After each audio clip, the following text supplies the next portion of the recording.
Que tal, boas noites? Derradeiro programa desta tempada de contrastes aquí en Canal Rías Baixas, no que organizamos un encontro de rexedores. Gobernan en vilas moi diferentes, pero de seguro que todos eles teñen algunha que outra cousa en común. De seguro que teñen, sen dúbida, moitas cousas en común e moitos asuntos e moitos retos que son comuns a case que todas as localidades da nosa contorna das Rías Baixas. A primeira delas, no caso dos 4 protagonistas desta noite de contrastes, é que ningún deles conseguiu a maioría absoluta o pasado 26 de maio, aínda que van gobernar neses concellos ben cun goberno minoría ou ben cun goberno con maioría no pleno grazas a coalicións e pactos postelectorais. Sobre como foi ese proceso dende esa cita electoral do 26 de maio ata as sesións de investidura, eses plenos de investidura do pasado 15 de xuño, imos falar nos vindeiros minutos cos nosos 4 convidados desta noite. O primeiro deles é Carlos Vieites, é o novo alcalde de Meaño polo Partido Popular. Moi boas noites, Carlos. Boas noites. Quixerache preguntar, ti vas gobernar en minoría, contabas con ser investido ou xa dabas por feito que iba a haber un pacto entre Meaño Independiente e o Partido Socialista? A ver, a realidade é que cando chegamos ao pleno de investidura non sabíamos o que iba a suceder ata o último momento. Entón, como vostedes sabe, Meaño ten 5.315 habitantes e corresponde aos 13 concelleiros. Nos, no resultado electoral, ao Partido Popular obtivemos 6 concelleiros, Independientes 5 e o PSOE 2. No pleno de investidura non sabíamos o que ia suceder. O resultado foi o seguinte, que o PP posicionou o alcaldable, os Independientes tamén, e o PSOE votou en contra dos dous, das dúas formacións políticas, pero eles non se posicionaron. E en ese momento foi cando tivemos démonos conta que podíamos gobernar en minoría, por o partido máis votado. Despois lle pregunto como vai ser ese goberno en minoría. A outra convidada desta noite, a única alcaldesa que temos aquí neste plato de contrastes, é Fátima de Val, alcaldesa de Cambados polo Partido Socialista. Boas noites. Hola, boas noites. Fuches investida cos votos do teu propio partido, do Partido Socialista, de Somos Cambados, e tamén co apoio do BNG. Temos confirmado que a formación de Tino Cordal vai estar no goberno, polo de agora hai un bipartito. Non sei se xa van avanzando esas negociacións de cara á configuración dun tripartito no que este tamén o Bloque Nacionalista Galego e que, polo tanto, o goberno de Cambados teña maioría absoluta no pleno. Como van esas negociacións? Bueno, a verdade é que empezamos aínda a semana pasada pois con esas reunións de negociacións, continuaremos no día de mañá e ao longo destes días antes do pleno organizativo. E a verdade, nos desexamos que o BNG siga a formar parte deste goberno de esquerdas como os últimos 4 anos, posto que xa gobernamos con eles, e a verdade pois que sigan pois mantendo as súas áreas e que sigan pois cos proxectos que xa teñen iniciado, porque pensamos que son proxectos moi bons e moi favorables e beneficiosos para a veciñanza de Cambados. Pois imos con máis convidados, o alcalde de Rianxo e Adolfo Muiños, do Bloque Nacionalista Galego. Moi boas noites. Hola, boas noites. Ibas gobernar nesa localidade de novo, desta volta cun bipartito, chegachedes a un acordo BNG e Partido Socialista. Que agardas dese goberno de coalición? Ben, un pouquichiño, probamos os diferentes gobernos, xa estivemos en pacto os primeiros 4 anos, en solitario en minoría estes 4 anos, pero axiña, de algún xeito, chegamos á idea de que era mellor optar por un goberno que dea estabilidade, que dea, de alguna maneira, máis forza ás diferentes áreas de goberno, dai que fora relativamente doado pois poñerse de acordo en querer gobernar ambas as dúas formacións, e así o fixemos. Fomos o pacto de investidura xa pois prácticamente co acordo de gobernar ambos os dous, e estes días pois estamos tamén a manter os encontros necesarios para materializar ese acordo que xa existía, esa idea forza de que queríamos ter esa estabilidade e esa maioría entre ambas as formacións. Bueno, pois completa este encontro de rexedores o alcalde do Concello de Outes, Manuel González, de Compromiso Outes. Vos fuchedes a forza máis votada, conseguichedes arrebatar a maioría absoluta ao Partido Popular, pero rexeitachedes a oferta do Bloque Nacionalista Galego de entrar nun bipartito. E pregúntoche, por que optachedes pola opción dun goberno a minoría cando o BNG vos ofrecía ter un goberno que tivese maioría absoluta no pleno? Bueno, vamos a ver, non só o BNG era un dos socios posibles, tamén o Partido Socialista, na que ten un concelleiro, tamén sería outra opción. Bueno, nós priorizamos o que entendíamos que era e que é mellor para Outes. Nós queremos que para que haxa un goberno en coalición ten que haber unha alta confianza, moi alta confianza entre os membros que forman parte do mesmo. En ese sentido, nós priorizamos que somos Compromiso Outes un grupo cohesionado, un grupo que leva tempo traballando conxuntamente e fixemos esta aposta. Non sen antes, eso sí, quero aclarar, ofrecerles tanto o BNG como o Partido Socialista un pacto de mandato, de legislatura, por así decirlo, ¿no? Un pacto ou un acordo donde poderíamos establecer un programa conxunto donde nos abríamos evidentemente a negociar orzamentos e plans de obras porque entendíamos que tiñamos programas moi parecidos e que podría ser unha boa solución.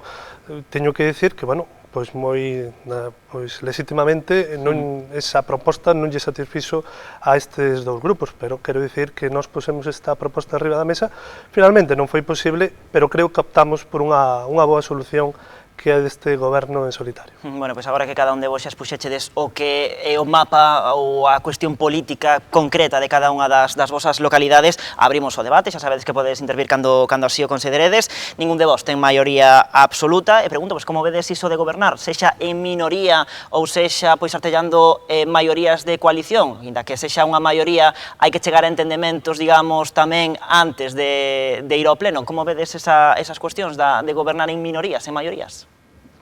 Bueno, se queres comezo, no discurso de investidura eu creo que unha das cousas que comentei é que se abría un momento novo en Outes sempre houve maiorías absolutas conservadoras e nunca houve necesidade de dialogar, por tanto, de alguma maneira o pleno e o diálogo entre partidos políticos quedou un pouco devaluado e a parte do que sería a dinámica política habitual nun concello. Nós, en ese sentido, na que apostamos por un goberno en solitario, sabemos e somos conscientes de que temos que dialogar e queremos dialogar coas outras forzas políticas porque entendemos que todas as forzas políticas poden aportar e poden achegar ideas para un mellor goberno, neste caso do noso concello.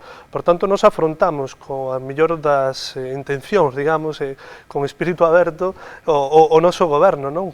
Dialogando, estamos agora mesmo de cara ao pleno da organización que celebraremos previsiblemente a semana que ven, xa establecemos os cauces de diálogo coas tres forzas políticas da oposición e creemos que é absolutamente factible, independentemente de que as forzas da oposición tamén farán a súa labor de fiscalización e a súa labor de oposición que lle corresponde, non? Pero creemos que se pode chegar a acordos, sobre todo en temas importantes, sempre cando se xa pensando no mellor para outros.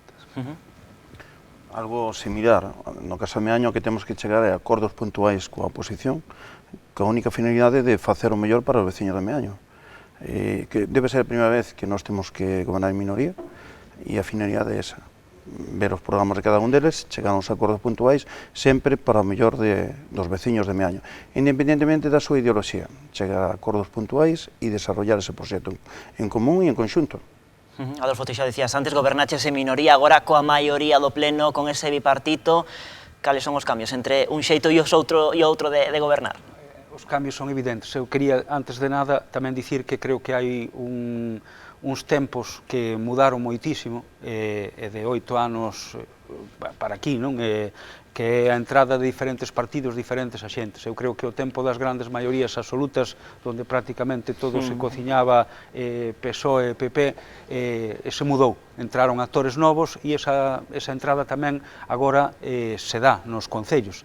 De tal xeito que cada vez son máis caras as maiorías absolutas, cada vez é máis caro, falo en términos políticos, conseguir unha maioría que che dea prácticamente unha carta branca para gobernar, e efectivamente son os tempos do diálogo, son os tempos de falar con diferentes formacións e tal. Dito isto, pois, efectivamente, nós pasamos por varios momentos donde, pois, buscando esa confianza que nós tiñamos, nós sí que creemos que é posible buscar esa confianza, esa lealdade entre formacións, e buscar tamén o arroupo, pois, efectivamente, ter unha maioría, conformar unha maioría nun pleno, nunha xunta para sacar adiante orzamentos, proxectos, etc., pois tamén para nós era unha prioridade, incluso para compartir tarefas de goberno, donde vimos que estábamos nestes anos 6 persoas para prácticamente repartirnos todas as áreas, e o que buscamos precisamente co pacto foi reforzar as diferentes áreas, responsabilizar a máis persoas, neste caso os 10 que vamos conformar esa maioría dos 10 a 17, imos ter áreas de goberno, e buscábamos tamén que cada persoa se responsabilizase e tivese unha tarefa concreta que facer, buscando máis implicación, buscando que cousas que puderon quedar en un segundo plano pasen agora a un plano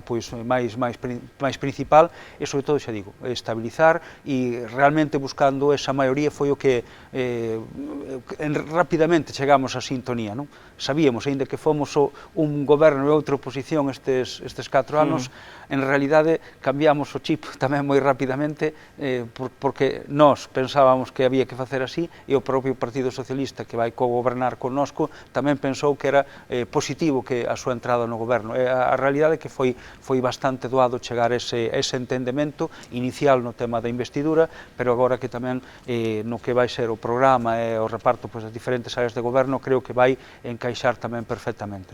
Non sei se te dá medo un hipotético goberno en minoría se finalmente o BNG non se suma a ese executivo, porque Víctor Caamaño xa o propio día da investidura xa advertiu que como non estean no goberno van facer unha oposición dura. Ben, en Cambados é a segunda ocasión na que a cidadanía decide nas urnas que o que quere é un goberno de coalición. A primeira vez, como sabedes, no anterior mandato, pois éramos 3 forzas de esquerdas e unha forza, Cambados Pode, que non definía ideolóxicamente moi ben nin coincidía ao mellor coa esquerda e coa dereita, senón que se encontraba aí entre ambas. E agora, pois claramente, a cidadanía cambadesa decidiu que quería un goberno progresista, un goberno de esquerdas e un goberno en coalición.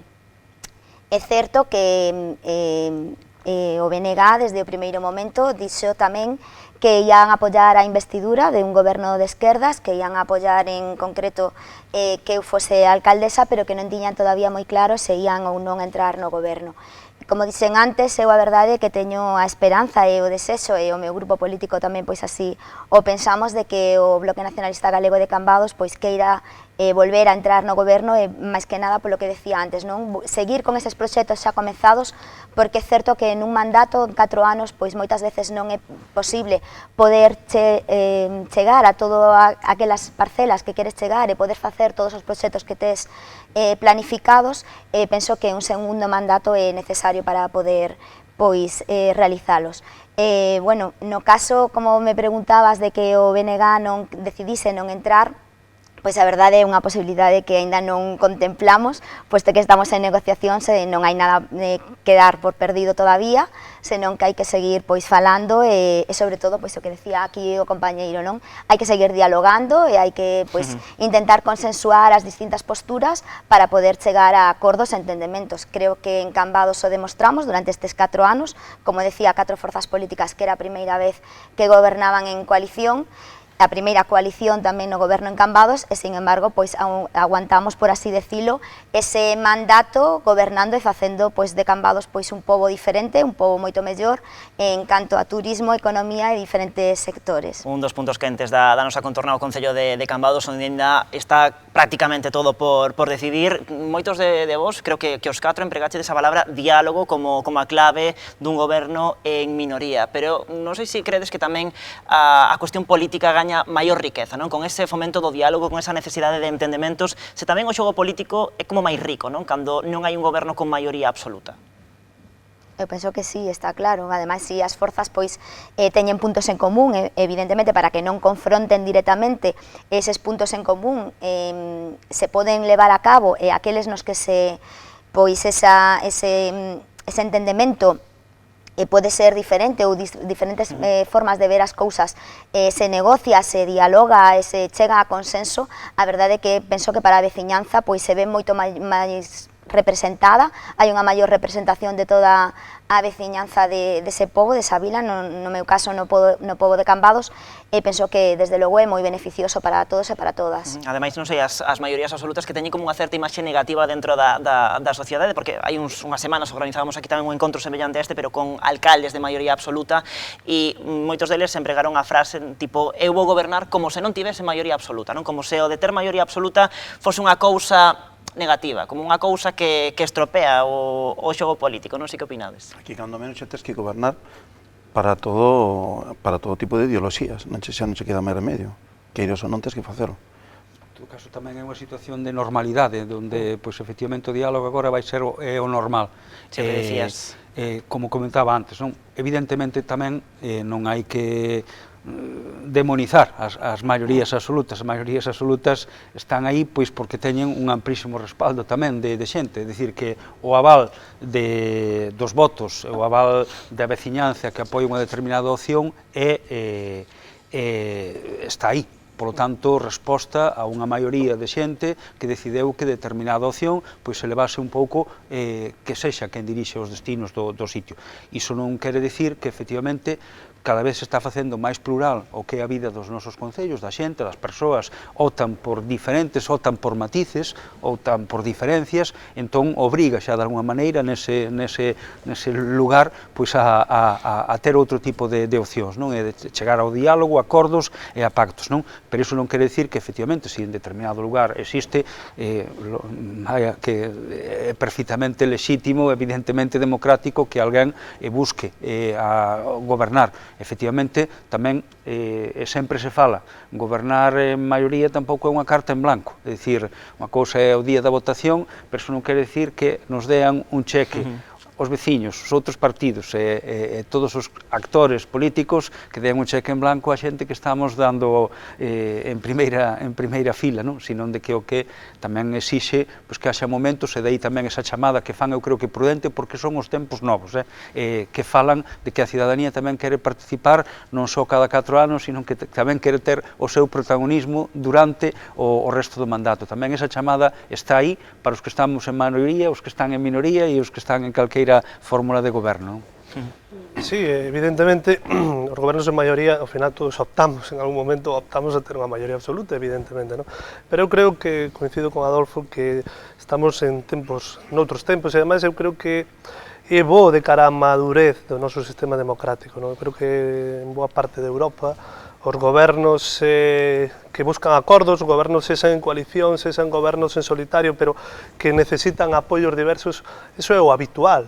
O que non é tan habitual é o sistema bipartidista que existe tamén, outros países non só no caso español, non é tan habitual. Eu creo que, pois, apuntando o que ti comentabas, efectivamente, moitas veces os gobernos en maioría absoluta o que tenden é a esquecerse da necesidade do diálogo, non só cos outros partidos, senón tamén cos veciños, tratar de encaixar distintas perspectivas, non? E iso fai que, pois, o que comentaba eu ao principio tamén, non? Que o espazo que é o pleno, pois, convírtese nun elemento casi decorativo, non? E o pleno debería ser, polo menos, de jure o é, despois de facto, non?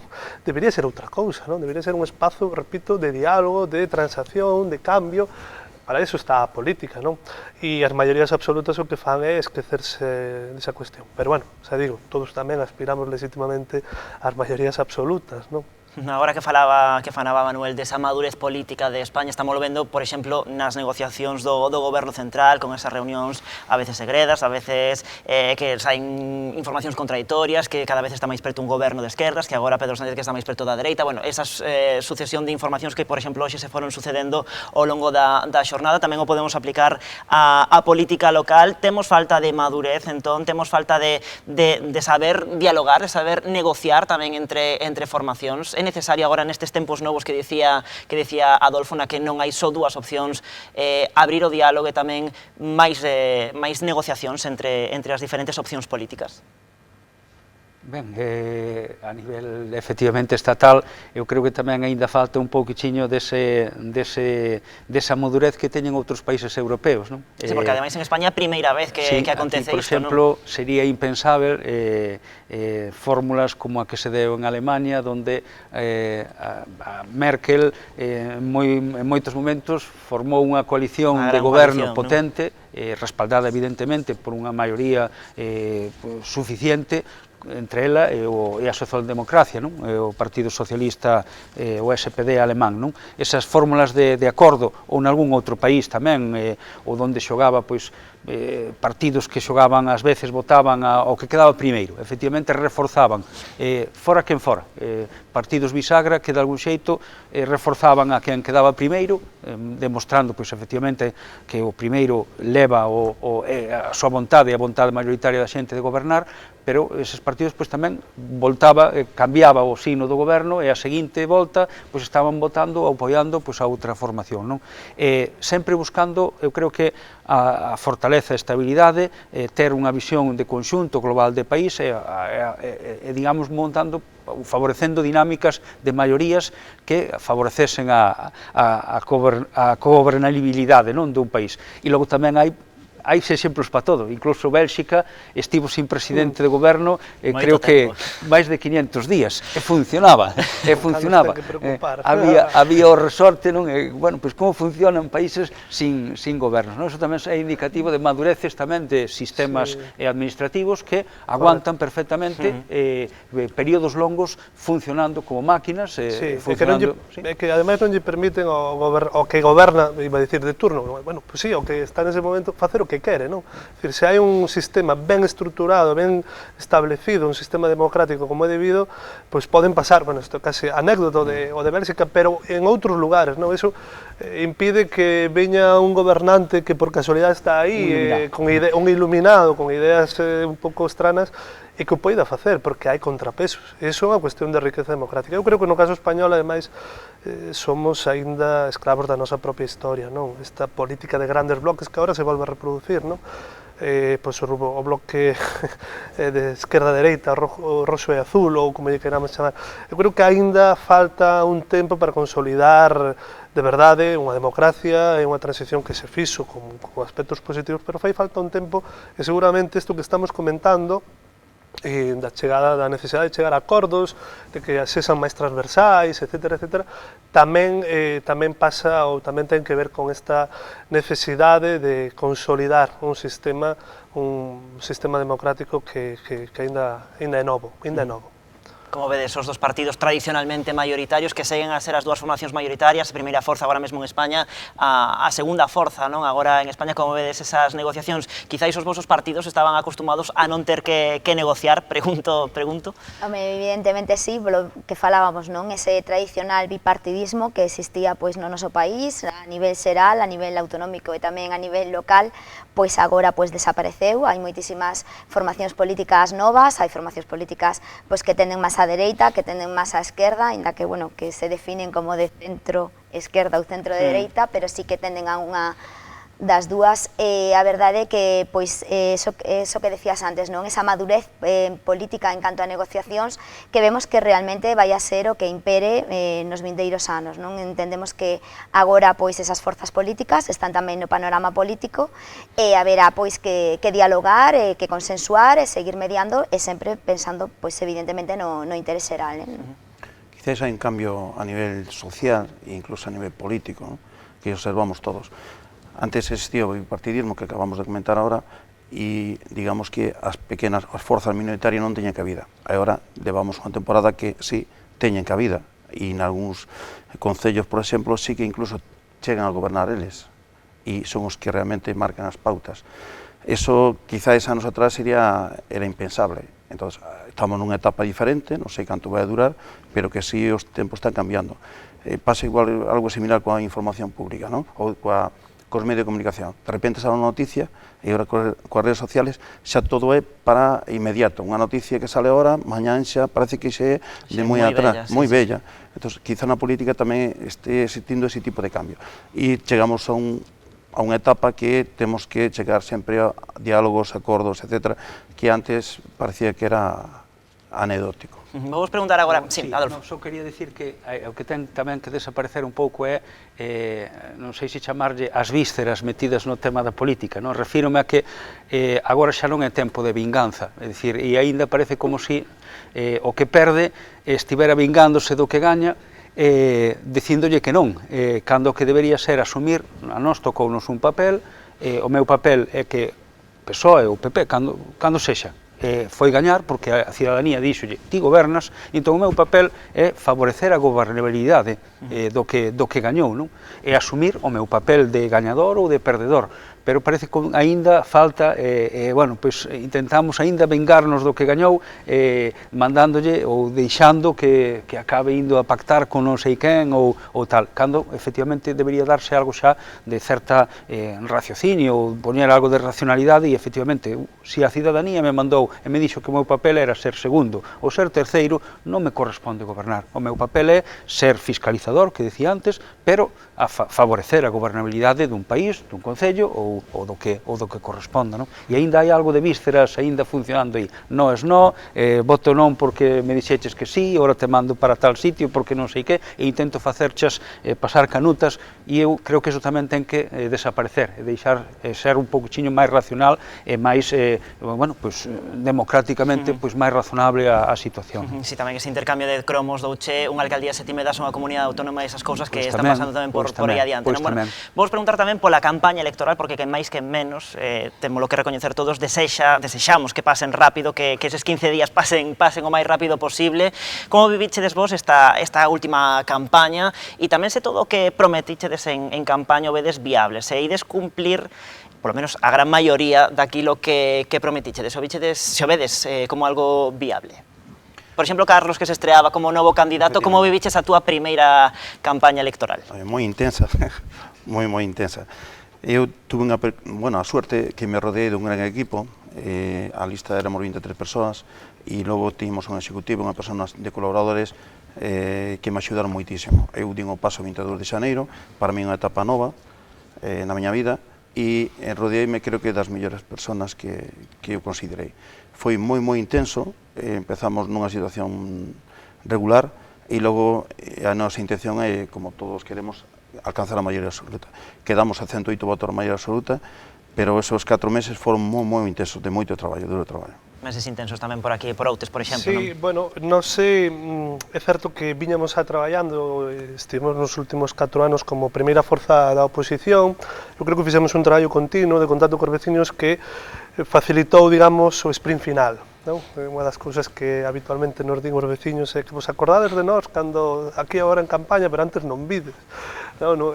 Supoño que é algo que escoitamos en todos os concellos. En todos os concellos. Bueno, nos algo fixemos estes 4 anos anteriores con un equipo que era moi parecido ao que finalmente tamén tiñamos 4 concelleiros daquela, agora temos 5, e entón a campaña foi efectivamente, como digo, compañeiro, moi intensa. Nos tratamos de ir casa por casa por todas as parroquias para que nos coñecera aqueles que non nos coñecían, para explicar tamén o que as nosas ideas e o noso programa. Sobre o que comentabas das promesas que se fan, bueno, nos tratamos de desenvolver e deseñar un programa que fora realizable. Non prometemos cousas que estiveran fora da nosa man. É certo que hai puntos do programa ou propostas que non só dependen da administración local. Eu poño, por exemplo, por a residencia para a terceira idade que nos propoñemos, pero nós non só o dicíamos, senón que ademais propoñemos que iso ten que ser en colaboración con outras institucións, porque evidentemente os recursos cos que conta un concello son limitados, non? Igual que unha prioridade para nós é traballar no ámbito do desenvolvemento económico local, porque somos un concello que perde poboación, un concello nun declive socioeconómico e demográfico importante, e nós sabemos que isto non cambia dun día para outro, porque os recursos que ten un concello son limitados e porque os ten que dedicar a outro tipo de asuntos en moitos casos, non? E, por tanto, tratamos de non prometer máis alá das nosas posibilidades, por así decirlo. Ben, pola nosa parte, o noso programa pois era un programa precisamente dedicado ás persoas, non a grandes infraestructuras, nin grandes obras, senón a cubrir pois necesidades básicas dos veciños e das veciñas de Cambados. A verdade é que penso que é un programa facilmente realizable, se ben é certo que, bueno, pois, froito desas negociacións que estamos a levar a cabo nestes días, é moi difícil en 4 anos pois, levar a cabo cuestións programáticas de 3 forzas políticas e, polo tanto, pois, nese pacto, nese acordo que tomemos pois, as diferentes forzas, pois haberá que, por así decirlo, pois, escoller aquelas que sexan máis importantes ou que cubran máis necesidades de un amplio número de veciños e de veciñas. xa digo, non son grandes obras, pero sí é certo que necesitamos unha promesa electoral que ademais que levábamos as tres forzas políticas o volcarnos máis coas parroquias de Cambados, que a verdade é que moitas delas pois teñen necesidades básicas como poden ser pois o saneamento, por exemplo, e que é necesario pois que todos os veciños e veciñas dispoñan dos mesmos servicios independentemente do lugar no que vivan. Eu penso que este vai a ser un mandato das parroquias, un mandato adicado para elas para que poidan pois ter o mismo nivel que o propio centro e que o propio casco urbano de Cambados. Adolfo, publicidade. Sí, efectivamente aí creo que apuntaba tamén a necesidade de complicidades de outras administracións para desenvolver proxectos, non? E que esas complicidades incluso que sexan ben repartidas e sexan obxectivamente dirixidas a todos os concellos, non?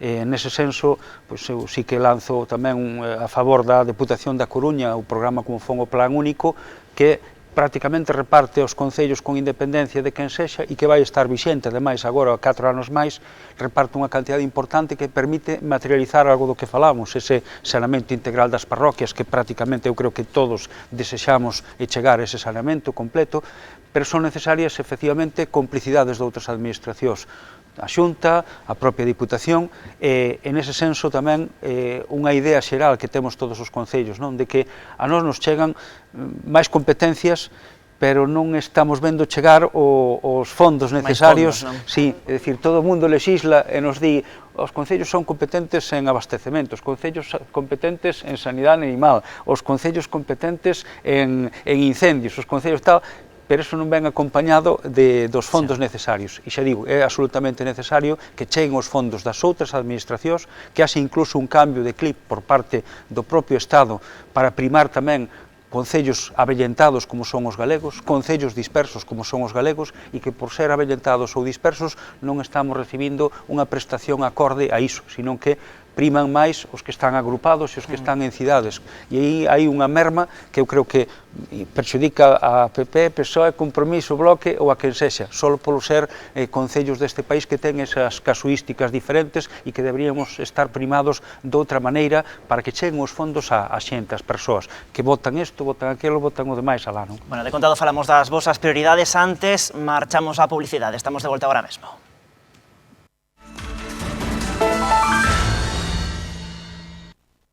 Pois xa estamos aquí de volta, distintas vilas, mesmos obxectivos, debate aquí de rexedores, de alcaldes de diferentes localidades da nosa contorna. Vou vos preguntar agora polas vosas prioridades, que é o máis urxente que tedes que facer no voso concello? Ben, eu creo que o máis urxente é gobernar, como decía antes, para as persoas. Eu creo que todas as medidas relacionadas con cohesión social, accesibilidade, son moi importantes para calquera concello, al menos en Cambados así establecemos como prioridade, pero tamén é certo que hai pois obras que están pendientes de executar, como pode ser esa nova praza de Abastos, como falábamos antes, pois que depende tamén de outras administracións, e outras obras que son necesarias, pois como asfaltado de camiños ou melloras de saneamento, non? Que falábamos nas parroquias, pois que tamén gracias a ese plan concellos que temos da Diputación de Pontevedra, pois que tamén se poden levar a cabo. Creo que son os grandes obxectivos deste mandato, tamén pois outro tipo de obras como son as relacionadas cos colexios, posto que os colexios pois son xa centros educativos moi antigos que necesitan pois reformas estruturales, pero é certo que pertencen á Consellería de Educación e que necesitamos pois desas administracións tamén para que colaboren pois nesas reformas que son necesarias, pero xa digo, primordial creo que son as persoas, accesibilidade, igualdade e cohesión social. Esas son as prioridades para Fátima Val, por aquí, Carlos, por exemplo. A finalidade, tres principais obxectivos que teño claro: cambiar o sistema de gobernar, no meu caso, traballar duro para os veciños, únicamente para os veciños, axudar para mellorar a súa calidade de vida, sempre como un veciño máis, de a cercanía do diálogo. O outro bloque sería mellorar os servicios básicos. Nós temos, en Meaño, 80% está no rural, logo un 10%, 15% sería o núcleo urbano, que sería Dena, un poquinho Meaño, e logo temos a área industrial. Entón, no rural o que queremos é, xa estamos facendo cuadrilla de limpieza e mantenimento do rural, e os servicios sociales tamén hai que mellorarlo, e depois ten o ámbito deportivo, cultural, etc. Facer unha serie de abanico de actividades, diferentes eventos dedicados ben a xóvenes, mediana edad, a terceira edad, e logo un terceiro bloque sería diseñar intervención estratégica de futuro para o Concello de Meaño. Eses, digamos, serían os tres bloques que iremos desarrollando en acordos puntuais coas outras formacións políticas. A ver as prioridades de Outes. Bueno, se atendemos as demandas dos veciños, tanto en campaña como agora, hai unha cuestión urxente, por lo menos no tempo, que todo o mundo reclama, non? Eu creo que é necesario acometer a limpeza de espazos públicos e de viais porque é unha das grandes demandas, ainda que pareza algo que non ten moita complexidade, pero nos atopámonos que quizáis non houbo un uso moi eficiente dos recursos que temos no Concello para ese fin, e iso é algo que nos estamos poñendo xa de forma urxente, non? Digamos que, dende o punto de vista estratégico, nós queremos facer unha aposta moi forte polo desenvolvemento económico, e para iso nos atopamos, por exemplo, que o noso Concello non ten nin sequera un técnico de desenvolvemento local, pois que apoie a aqueles empresarios, emprendedores que queren crear empresa, crear emprego. Esa é unha das cousas que queremos poñer en marcha tamén de forma inmediata. Bueno, a burocracia está aí, evidentemente, pero temos claro que o Concello ten que facer algo neste eido do desenvolvemento económico, non? E do turismo tamén. E finalmente, en materia de servizos sociais hai moitas cousas que facer, pero unha das nosas prioridades, e así o levábamos no noso programa, e foi unha proposta que lanzamos, é convertir o punto de atención á infancia nunha especie de escola infantil, chamémoslle escola infantil, ao punto de atención á infancia ampliado, non? Que preste un servizo que vemos que non existía no Concello, un servizo de escola infantil como é debido que evite que a xente nova que traballa teña que levar aos rapaces a outros concellos para poder traballar e conciliar, non? Estas, entre outras moitas cousas, son as nosas prioridades. A ver, en Rianxo. Sí, o que son os servizos sociais, evidentemente, un eixo. Acabamos de facer un investimento importantísimo para poñer nas mans da Xunta un equipamento para materializar o centro de día. Acabamos de comprar o que chamamos Pazo de Rianxiño, un pazo do século XVIII, compra o Concello, paga o Concello, quere que a Xunta xestione ese equipamento, ese servizo público para a xente, non? Xa digo, está colaborando, conformar así unha pequena área. Tamén queremos ofrecer un espazo para a residencia, queremos que é un lugar idóneo e Rianxo para poder desenvolver, e queremos colaborar coa iniciativa pública, podendo ser, pero queremos tamén ese servizo para a cidadanía da nosa contorna e mesmo pois, a nivel galego, non? O amaño do viario tamén é importante incidir nel, tamén, efectivamente, moitos kilómetros de pista que se necesita amañar e reparar, e logo tamén un dos obxectivos que ademais é materializable, sobre todo polo que falamos antes, esas complicidades, neste caso coa Diputación e oxalá tamén coa Xunta, para impulsar o saneamento integral do Concello. Neste momento pois, podemos andar 80 e tantos % das vivendas, pero nos gustaría acabar o mandato chegando, pois, rozando o 100%. É posible, xa todas as parroquias están enganchadas, pero faltan aínda núcleos dos diferentes parroquias que necesitan adherirse e ter ese servizo básico como é o saneamento. Abastecemento, probablemente cheguemos tamén á última parroquia que estaba sin el, polo menos as primeiras vivendas, con ese obxectivo, non? E logo, a partir de aí, pois, outros proxectos, outros programas, e o planeamento urbanístico, que está pois, bastante maduro, e creo que é factible neste semestre aprobar no pleno do Concello o plan xeral para remitilo á Xunta para a súa aprobación definitiva, non? Ese é un eixe tamén, creo que é a clave. E logo, a min tamén me parece moi importante o diálogo con Portos, que Portos ten unha presenza absoluta en moitísimos concellos costeiros, non?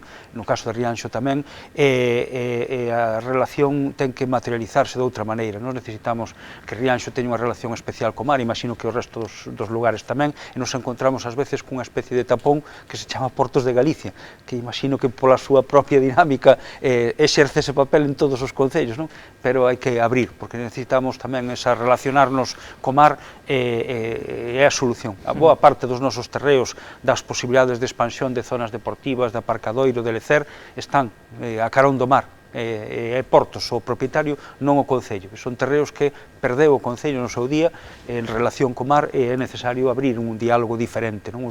Relacionar outra vez co mar as nosas vilas, non? Non sei se vos decatachedes, pero hai unha cuestión que tedes en común os catro, que son aos servizos sociais, a cohesión social, e do máis urxente, seguramente, en case todos os concellos, pero tamén do máis difícil, non, de dar resposta, porque son moitas frontes abertas con diferentes cuestións, non, a maiores, pois, persoas sen recursos, con urxencias de diferente índole, e tamén entran en xogo, que tamén comentabades, o entendemento con diferentes administracións, non? Supoño que tamén será o principal dos retos, non? A principal urxencia, pero tamén o máis complicado de resolver, non?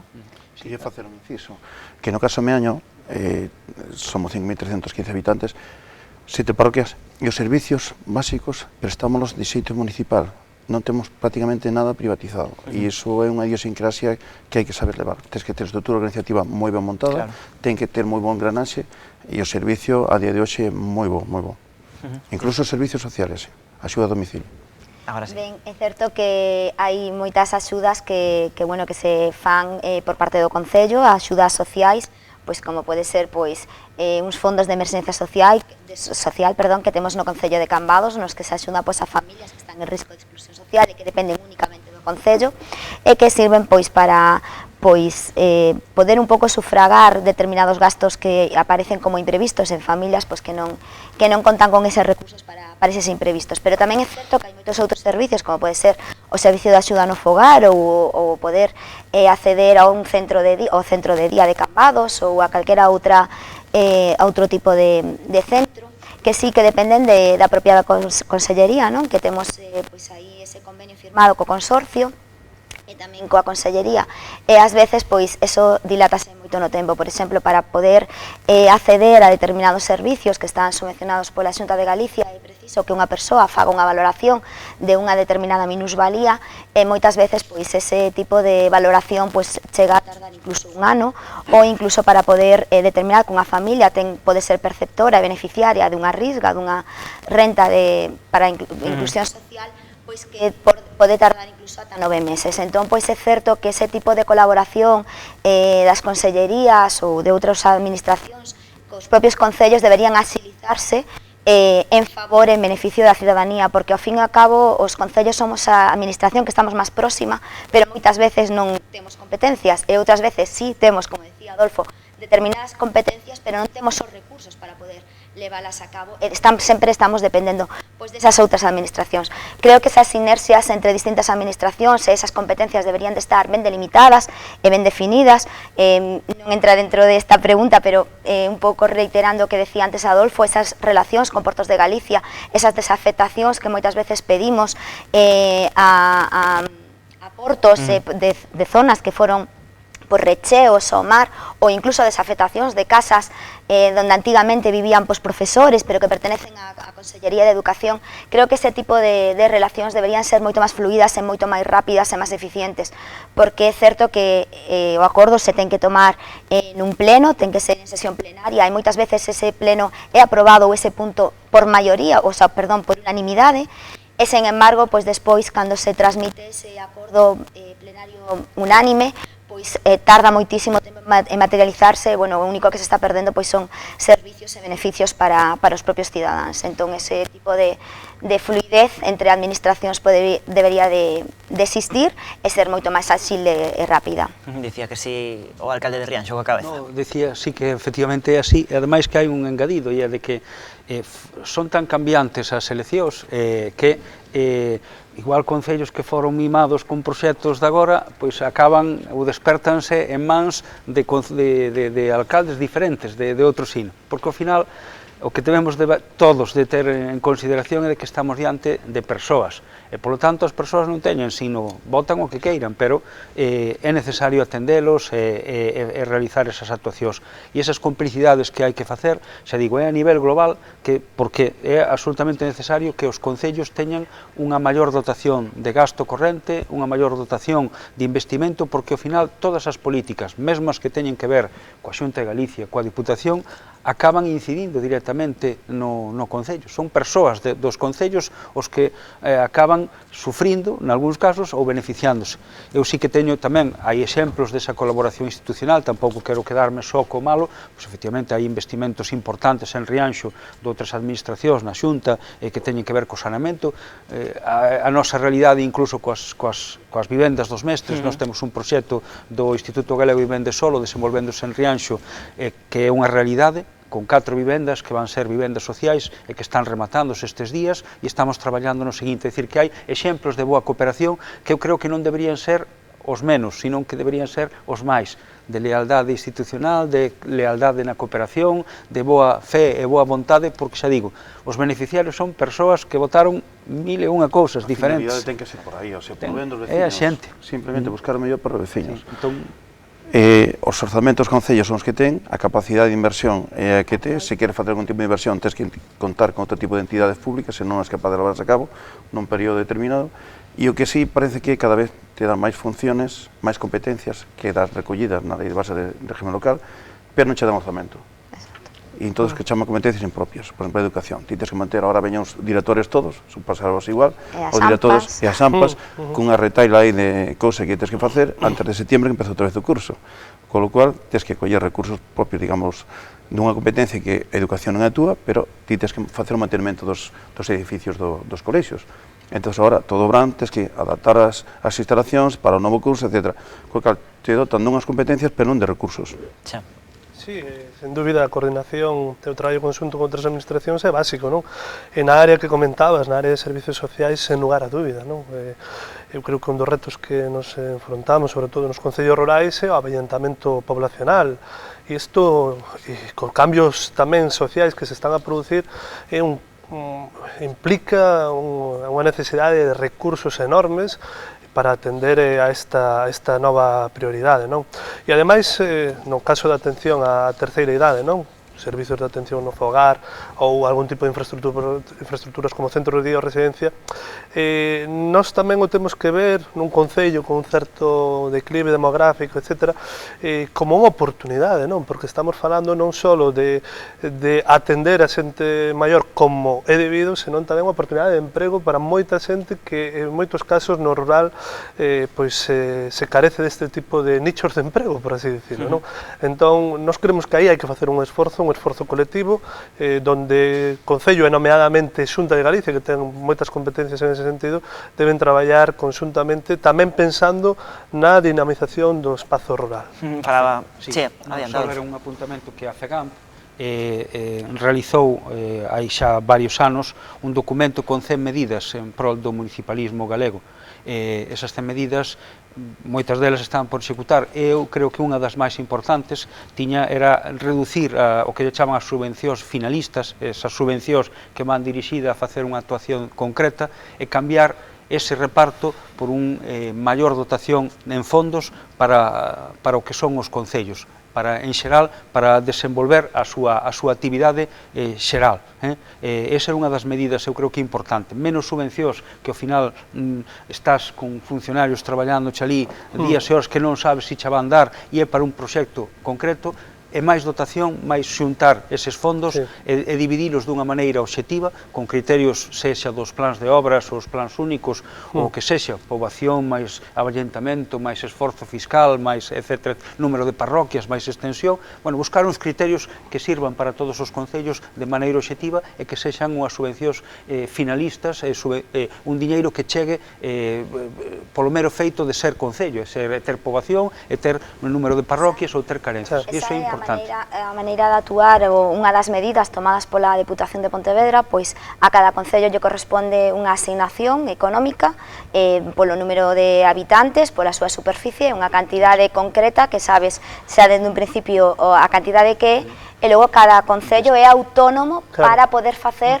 pois con esa cantidad económica que percibes, as medidas que necesitas no teu concello. Además van diferentes liñas, vai unha liña de cultura, vai unha liña de obras e infraestructuras e vai unha liña de emprego, e a verdade é que é moi útil para eso, para o que estás a decir, non? Poder levar a cabo, como ser autónomo, non? Que o concello é autónomo para con esa cantidade que percibes, que é a cantidade que corresponde como concello, para poder levar a cabo todas aquelas actuacións que crees que son necesarias. Creo que a medio prazo é máis eficaz ese tipo de actuacións, igual no curto prazo te deixa sin aquel parque infantil que querías meter na subvención, pero a medio prazo poderás facer ese parque infantil e manter o resto dos parques infantis que tes, non? Porque te permitirá máis alivio a situación económica e poder xestionar directamente mellor os recursos de maneira autónoma. Ainda que agora, e antes o falábamos fora de cámara, das cuestións que temos arriba da mesa tamén, polo menos no noso caso, non? É todo o que ten que ver co teito de gasto e coa estabilidade fiscal. Nos agora mesmo temos moitos recursos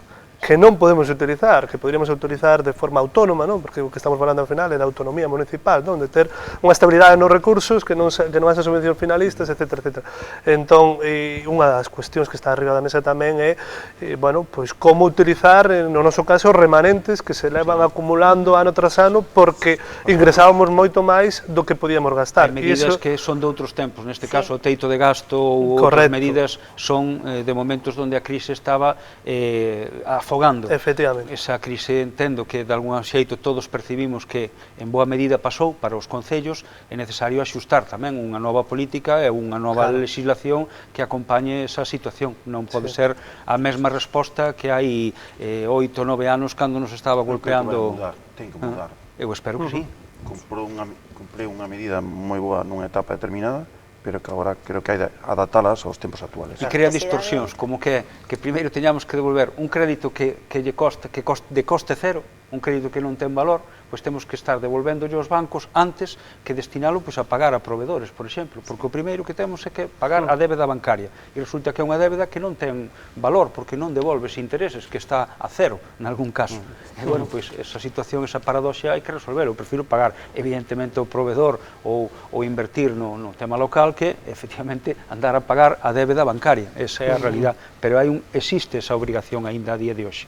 Bueno, como temos se nos vai escapando, quería tratar polo menos un par de asuntos máis que creo que son interesantes tamén para os vosos veciños. Xa introducía hai un momento o alcalde de Outes a cuestión do avellentamento e tamén a cuestión da perda de poboación, que é un problema que afecta pois a prácticamente todos os concellos de Galicia. Moito se ten falado precisamente neste plato do Contrastes, nesta tempada, desa cuestión, a cuestión demográfica, que hai que incentivar o asentamento de máis poboación, de que hai que, pois, de alguma maneira tomar medidas para que os concellos non perdan poboación, pero, claro, agora fan falta esas medidas concretas. Que medidas se poden implantar dende os concellos para fomentar que haxa máis veciños, que se asente máis poboación nos municipios? Bueno, no caso do Concello de Cambados, creemos que é necesario un plan xeral, o PESOM, é necesario, posto que temos unhas normas subsidiarias que son do ano 94, e a verdade é que temos solo, pois, que agora mesmo, pois, non se pode construir, non é edificable, temos casas que están en situación de fora de ordenación, é certo que hai moitos veciños e veciñas que se ven obrigados por ese motivo a irse a outros concellos veciños próximos en busca de unha vivenda. Creo que no Concello de Cambados esa sería unha gran medida, esa aprobación de un PESOM, porque, xa digo, ademais é moi necesario, e, bueno, elo contribuiría a que a xente asentase a vivir na nosa vila. É certo que a calidade de vida nun pobo como Cambados, teño que decir que a verdade que é moi boa, temos un pobo fermosísimo, a xente estupenda, e o que nos falta é poder realizar vivenda e nos fai falta solo. Entón, ese sería un gran avance no noso municipio. Se me permites, outro aspecto a ter en conta é o tecido productivo. Se ti tes un área industrial ou tes un parque empresarial desarrollado, iso facilita que se fixe a poboación. Se fixe a poboación, ten poder adquisitivo, o comercio aumenta. En Dena temos un centro neurálxico que é o comercio de Meaño. Entón, se nós somos capaces de fixar empresas, ainda que non están os tempos moi bollantes, iso significa que atraes poboación, sobre todo poboación xove, nenos e movimento no comercio e en todos os sectores productivos. Sí, eu creo que hai múltiples medidas que debemos tratar de implementar. Eu antes falaba, dende un apoio dende o Concello con a Oficina de Desenvolvemento Local, que nós neste caso non temos, para aqueles emprendedores nos distintos sectores que queren crear emprego e emprender, ata cuestións, efectivamente, como acaba de apuntar Carlos, nós temos a situación de que temos un plan xeral aprobado, pero por un problema con a sentenza judicial quedámonos sin chan industrial. industrial. Levamos así varios anos, non? Ainda que o anterior goberno prometera solventar isto, nos agora imos a tratar de recuperar esa figura do chan industrial e para pouco a pouco ir desenvolvendo un espazo onde quen queira crear ou poñer as súas instalacións que xa hai algunha demanda para, en ese sentido, o poida facer con toda a seguridade xurídica, etc. Non? Eu creo que cada concello, efectivamente, digamos, as casuísticas son distintas. Eu creo que na vosa zona de Pontevedra, bueno, pues, polo menos no noso caso, o declive é moi evidente. Entón, nós temos que poñer en marcha medidas moi ambiciosas en ese sentido. Nós, no caso de Outes, temos que aproveitar a ventaxa estratégica que significa estar a media hora de Santiago de Compostela, mesmo dende o punto de vista residencial, que pode ser un espazo pois moito máis tranquilo, con, digamos, unha paisaxe idílica para moita xente que queira traballar ou vivir parte do ano no noso concello, non? Por tanto, eu creo que hai, o que temos é que ter unha visión xeral do que queremos. Nós, en ese sentido, queremos desenvolver un plan de desenvolvemento local porque, dende logo, se non hai emprego, non hai xente, se non hai xente, sempre o dicen, non hai concello. Outes perdeu, nos últimos 30 anos, o 30% da súa población, de 9.000 e pico habitantes a 6.000 e pico. Non? Algo temos que facer. Eu sei que isto é unha dinámica que lle afecta a moitos concellos, pero tenos que preocupar, neste caso, a nosos outenses. A ver, en Rianxo. Sí, no, efectivamente, eu tamén deberíamos tamén situar o problema nunha dinámica mesmo europea, porque o problema de aballentamento da poboación e de falta de nacementos é unha dinámica que afecta a todos os países europeos, incluso países poderosos que teñen parques empresariais, que teñen 100% de emprego, que teñen todos os resortes sociais, tamén aballentan a poboación países como Alemania ou como Suiza ou así. Quero dicir que tamén ás veces temos que ter en conta que hai unha dinámica demográfica que é cativa para os nosos intereses dos concellos e tamén temos que actuar iso. Eso non quita que, efectivamente, desde o local, eu creo que a nós nos corresponde ter a maior parte dos servizos desenvolvidos, ter as infraestructuras necesarias para que iso non pase. Ás veces tamén se dan paradoxas, concellos con parque empresarial ao 100% da súa capacidade que baixan de poboación. Coñezo algún exemplo onde está totalmente ocupado. Non son anecdóticas, son porque coa mellora tamén das comunicacións para que vas traballar ou vivir naquele concello que ten cando resides noutro, onde estás a 10 minutos. Os servizos sociais son importantes nese sentido. Se non tes unha escola infantil, a xente vai conciliar agora. Esas son as cousas. Unha ubicación privilexiada.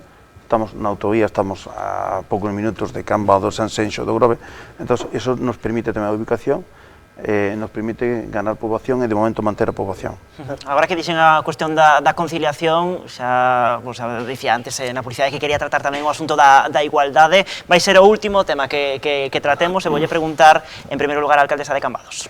A conciliación e a corresponsabilidade, as dúas cousas. E ese traballo a prol da igualdade tamén dende os concellos. Sí, a verdade é que é moi necesario e tamén é unha medida moi importante porque, bueno, a vista está que na maioría dos colexios nos que se matriculan, pois nenos son nenos nos que existe un plan madruga, nos que existe un comedero escolar. É certo que cada vez hai menos nenos e nenas nos concellos, nacen menos nenos e nenas, e ás veces pois tamén é unha forma de incentivar pois o nacemento e precisamente o contar con medidas de apoio para que as nais e os pais podan seguir cos seus traballos, non teñan que elexir entre a casa ou o traballo e poidan pois levar ambas facetas.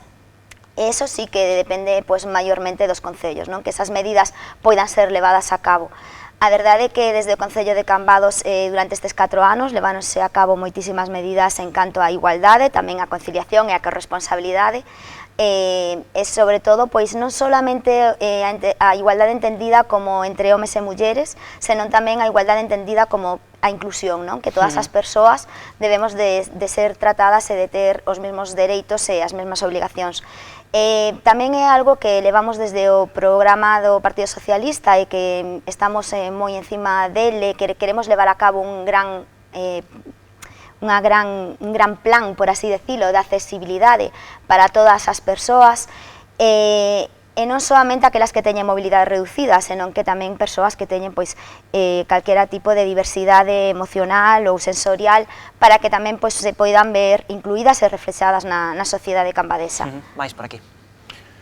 Potenciar, se cabe, bueno, se cabe non, temos que potenciar un poquinho máis o que é a conciliación familiar e laboral. Nós temos plan madruga, temos unha guardería e, bueno, agora estamos vendo a posibilidade de non pechar ao longo de todo o ano. E hai demanda e estamos barallando en este momento de ter no tema da guardería aberta, temos comedor tamén, entón o que tens que favorecer é a conciliación da vida familiar e laboral. Ti xa comentabas antes tamén, non, Manuel? Sí, nós aí temos bastantes carencias, o que comentaba que o punto de atención á infancia non cumple a función que tiña que cumplir, basicamente porque ofrece un servizo para unhas horas determinadas, só ten 2 traballadoras, pecha moitas veces porque cando unha ten algún problema hai que pechalo, dicir, non cumple a función que ten que cumplir, para nós iso é un reto inmediato, e logo todo o que ten que ver con servizos de conciliación, tampouco temos un plan ou servizo de madrugadores, iso é algo que evidentemente temos que falar pois, coas AMPAs e máis coas propias direccións dos colexios para ver a demanda, pero evidentemente nós queremos implementar ou axudar a implementar un servizo dese estilo, ou mesmo neste período que no que estamos actualmente, no que acabou o colexio e os que temos nenos sabemos o que implica se estamos traballando as 2 persoas, pois que necesitamos determinados servizos de conciliación, pois que son campamentos de verán, que actualmente nós temos un campamento de verán que dura 2 semanas en xullo, non cumple esa función necesaria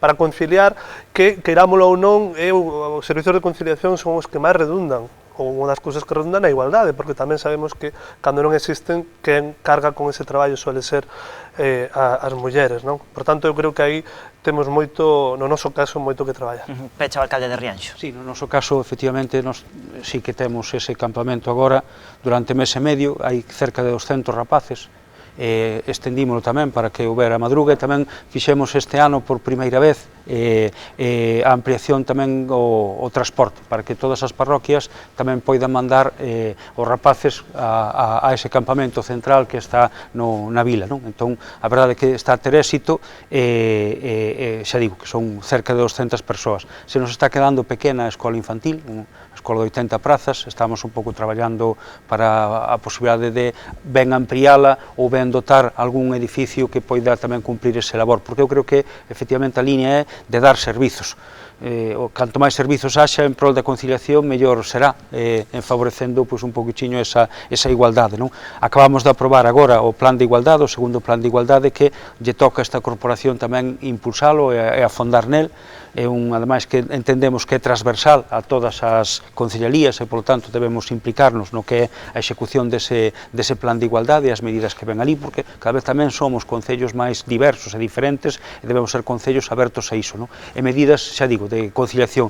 Estes últimos anos tamén se abriron os 3 comedores nos 3 centros educativos, que creo que tamén axuda a esa tarefa de conciliar. Non? Empezará, se non este ano, no seguinte, o plan madrugadores, que creo que tamén é algo que nos demanda a sociedade, e aínda que non se implantou por falta de xente no pasado, eu creo que hai novas demandas que exixen que volvamos a repensar o que se ofrecía, porque hai novas demandas das familias para ter ese impulso deses programas. E hai moito camiño por andar, evidentemente. As vivendas tamén sociais e medidas de alguma maneira que axuden tamén a impulsar tamén as medidas favorecedoras da conciliación e que impulsen tamén a posibilidade das mulleres empoderarse e ser donas de seu, eu creo que é absolutamente fundamental. Temos que ser concellos máis feministas nese senso, que eu creo que son o que nos exixen os novos tempos. Bueno, moito traballo por diante, tedes por diante eses 4 anos deste novo mandato que agora estamos arrancando, Carlos Vieites, Fátima Abal, Adolfo Muiños e Manuel González, os 4 alcaldes que protagonizaron contrastes desta noite, graciñas os 4 por vir ata este plató do contrastes e sorte neste novo mandato. Nos agora facemos un alto no camiño, de contado visita este plató do contrastes o alcalde de Sanxenxo para contarnos a ver como se presenta esta tempada turística na localidade.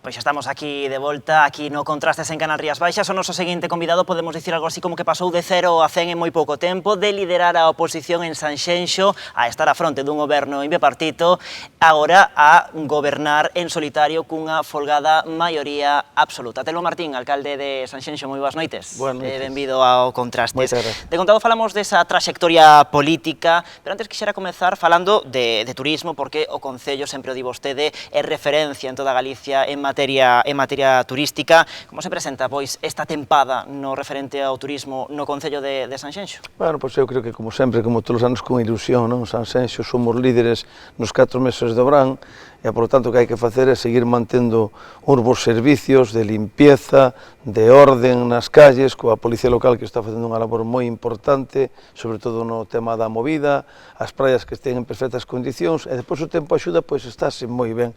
Pero se o tempo non axuda, estamos notando que a xente xa non ven a Sanxenxo solamente a sol e playa, non que é necesario, pero veñen xa a outras cousas, por lo tanto, eu creo que debemos de seguir nesta línea, mellorando, e con moita ilusión para afrontar un verán máis como todos os anos. A cuestión da movida nocturna que agora comentaba vostede tamén xera sempre algo que un poquinho de polémica, non, no Concello de Sanxenxo. Claro. Vostede outro día falaba de que se iba a cumplir, non, escrupulosamente esa normativa, pero non sei se están estudando endurecela de cara ao futuro. Non, tampouco se trata disso, porque eu sei que hai moitas persoas que veñen a Sanxenxo porque os seus fillos queren estar unhas noites en Sanxenxo, non? E a veces eso obriga aos pais pois a que veñan tamén a pasar aquí uns días, non? Sanxenxo está de moda tamén pola movida, pero o que pasa é que desde o Concello temos que buscar o punto de equilibrio entre o descanso e a diversión, é o que tratamos de facer.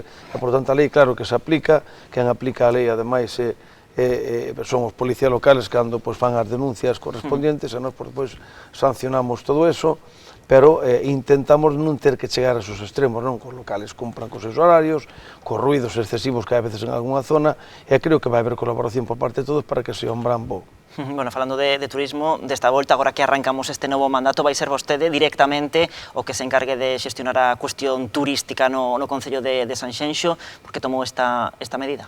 Bueno, porque como temos 3 empresas públicas que son Turismo de Sanxenxo, Turismo que se gestiona o turismo, que é onde teñen o 25% desa empresa, era, cando se fundou, de CES, dos hoteleros de Sanxenxo, agora é 100% municipal. Temos Nauta Sanxenxo que gestiona o Porto Deportivo de Sanxenxo e terá que gestionar tamén, seguramente, o futuro desarrollo do Porto, todo da actuación que se vai facer en Porto Novo. Da que falaremos agora, sí.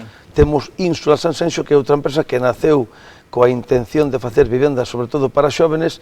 Despois pasou o que pasou desde aquel ano 2005 que se creou hasta ahora, e vamos a reactivar outra vez. E, por tanto, o que fixen foi asumir eu a dirección desas 3 empresas públicas, e nelas está turismo, e ademais creo que turismo é fundamental de que directamente o levo ao alcalde, porque creo que é un tema importante, igual que creen importante levar a Concellería de Seguridade Ciudadana, de Tráfico, cando cheguei no ano 2017, agora que andreitamos, digamos, por ver unha persona que é Jaime Leiro, que vai non facer estupendamente, que vai a mellorar moitísimo máis a gestión na Policía Local, porque eu, ademais, non tuve o tempo suficiente para facelo todavía un pouco mellor, pero pódese facer e Jaime vai non a facer. En materia turística, a desestacionalización da que sempre se fala, segue a ser unha materia pendente en Sanxenxo, ou dende o 2017, cando menos, houbo avances nesta cuestión? Bueno, hai avances pouco a pouco, porque de feito eu recordo que fai 20 anos, cando accedín a alcaldía a primeira vez, non había casi ningún hotel aberto todo o tempo, todo o ano, e agora resulta que xa hai bastantes hoteles abertos todo o ano. Eso significa de que cada ano abren máis hoteles durante máis meses. Eso é boa señal, non? Por lo tanto, nós desde o Concello que temos que facer é poñer condicións para que a xente veña aquí, pero teñen que estar os hoteles abertos e os restaurantes tamén abertos. E desde o Concello creemos que o que hai que facer é enseñar ben o que temos, non solamente o sol e a playa, que sí que nos dou moi bo resultado, pero temos gastronomía, temos paisaje, temos deportes náuticos, temos un montón de cousas que se pode facer e que a xente creo que está buscando eso, non? Agora xa non se vai a un destino turístico un mes de agosto todo o mes, non? Agora a xente viaxa por todos os lugares para conocer hasta unha semana, 10 días, incluso menos tempo, e nós temos que buscar ese tipo de cliente. Temos un tipo de visitante que é moi nacional, que é moi do centro de España, de Madrid, de Valladolid, de Segovia, de Salamanca, de Valladolid, todas as cidades temos que facer algún tipo de promoción para que sigan vindo aquí, vainos moi ben así.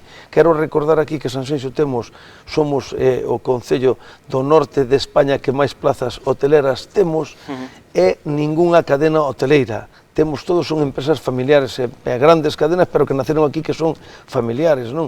Entón, por lo tanto, eso é moi importante, debemos de seguir nesa línea, potenciando e axudando ao empresario pequeno e mediano e grande tamén, para que sigan crecendo, que siga crecendo Sanxenxo con eles. Unha das consecuencias do desembarco de tanto turista no Concello de Sanxenxo é a capacidade de depuración, que sei que está prácticamente ao límite. Non sei se a curto ou medio prazo debería ser esta unha cuestión para preocuparse, polo menos. A depuración, a que se refiere a... Da depuración das augas... Da depuradora de Paxariñas, sí, bueno, temos unha depuradora de Paxariñas, e outra temos o 50% que gestionamos a Dedena no Concello de Meaño, é verdade que non están indo ao límite, pero poden estar en calquer momento, e nun tema de saneamento tan importante para que a ría de Pontevedra estea saneada e non se verta, pois como se verte en algúns lugares, pois directamente ao mar, pois lóxicamente, seguramente habrá que ampliar próximamente a depuradora de Paxariñas, e nos estamos traballando cun plan director, porque nos comprometemos que nos próximos 4 anos non pode haber ningunha casa do Concello de Sanxenxo que non teña saneamento conectado. Tamén moito consumo de auga, non sei se se trata dunha medida simbólica esa eliminación das duchas das praias ou se realmente é unha medida efectiva, cambiala por lavapés. Eu creo que xa é de sentido común. É verdad que é unha obligación que a Comunidade Económica Europea obligaches a certas cousas, pero eu teño que dicir tamén que o que non se pode facer a certas persoas, hai xente que a utiliza ben, pero eu teño visto nestes últimos 2 anos moitas persoas que se poñen incluso co champú e co xabóns a ducharse debaixo de duchar na praia. Oye, non, porque non ten, e nós creemos, tomamos a decisión de eliminar todas as duchas das praias e poñer lavapés. O lavapés sí que é cómodo, que pois a salida da area, cando ti sales do areal de bañarte ou de estar pois xogando ou descansando, pois que os pés que os leves pois lavados e tal, e que os seques un pouco para poder calzarte, poder disfrutar indo para casa ou indo de compras ou tomando algo pola Villa Sanxenxo por onde te encontres, non? Pero creemos que hai que facer o aforro, que a agua é moi importante, e por outro lado se estaban utilizando de unha maneira un pouco, pois eu creo que non correcta, e por tanto que tomamos a decisión é de eliminar as duchas. No seu pleno de investidura, hai 2 semanas, facía vostede un chamamento á oposición a buscar consensos en materia turística, en materia de seguridade e tamén en materia de emprego. Eu voulle facer unha dobre pregunta. Que agarda vostede dos grupos de oposición e que debería agardar a oposición de vostede? Bueno, en primeiro lugar, eu quero dicir que cando conformaron o cuatripartito, que estaban todos os grupos políticos que están agora mesmo na oposición, estaban no ano 2015 no goberno, e non puxeron ao Partido Popular, non lle deron ningún cargo, por exemplo, nunha empresa tan importante como Enauta Sanxenxo. E despois protestamos e nos colleron, pero en principio puxeronse todos os políticos.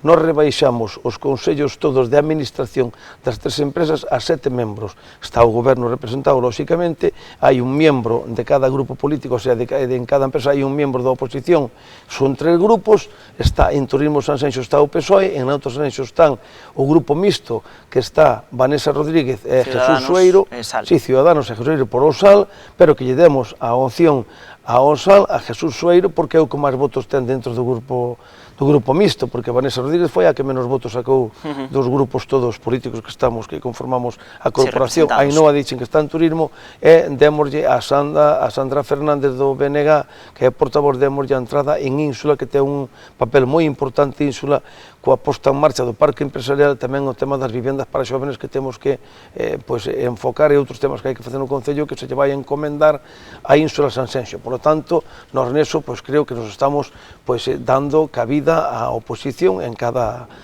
un dos consellos de administración, están perfectamente representados. E nós que esperamos deles? Pois que nese tema que sean respetuosos e que tiremos todos da mesma línea. En turismo é un tema que creo, como se suele dicir coloquialmente, é un tema de Estado. No tema de seguridade creo que non hai discusión ninguna, que debe ser unha cousa non de debate político, senón de facer o mellor posible entre todos. E por tanto, o tema do emprego, eso eu creo que estamos todos de acordo en que o parque empresarial vai a ser ese plan B que sempre desexamos ter en Sanxenxo, non solamente vivir do turismo. Entón, o que queremos é tirar do carro todos na mesma dirección. Eu espero que sí, é xente comprensible. Eu creo que lle vin no pleno que tuvemos o martes, vinlle ganas como de facer eso, e por supuesto que teñen que facer a labor de crítica ao goberno cando teña que ser, está no sedito, senón isto non sería unha democracia. Bueno, o Partido Popular fixose con 10 concelleiros nas pasadas eleccións municipais, e o gran derrotado foi Sanxenxo, a agrupación liberal, a formación que lideraba tai pouco Gonzalo Pita, que pasou de 4 a un único concelleiro. E voulle preguntar pola súa relación durante o bipartito, como foi agora que xa rematou esa relación co SAL durante o bipartito, e tamén se cree que na súa estrategia xogou unhas malas cartas o SAL. Vamos a ver, é que é complicado. Eu creo, primeiro, teño que dicir que a relación con Gonzalo Pita, con Daniel Fernández e con Jesús Sueiro foi boa, pero sigue sendo boa. Creo que é unha relación cordial e normal. Ahora vémonos menos, porque lóxicamente ao estar no goberno estamos no que estamos, e cada un é empresario e tamén están cos seus traballos de volta, vémonos un pouco menos, pero sigue, pola miña parte, seguimos tendo unha boa relación, e creo que tamén podo dicir que pola deles tamén. E durante os 2 anos do goberno creo que foi unha boa cousa que fixeron. Que pasa?